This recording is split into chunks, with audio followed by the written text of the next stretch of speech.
तो hi guys, मैं हूँ राहुल ये क्रिकेट एकेडमी से। और आज हमारा नया रोबोन फोन आ गया है, तो मैं उसकी अनबॉक्सिंग कर रहा हूँ। तो देखिए वीडियो में।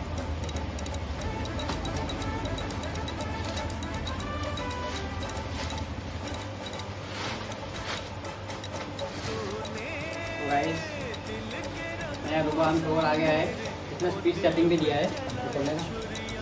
ये देखो, इसमें स्पीड सेटिंग दिया है। बाउंसर, यॉर्कर, फुल शॉट, कुछ भी आप डाल सकते हो। तो मैं कल ये इससे बॉल डालूंगा, तो वीडियो में देखना। अच्छी लगे तो लाइक करें, शेयर करें, सब्सक्राइब करें। Thank you.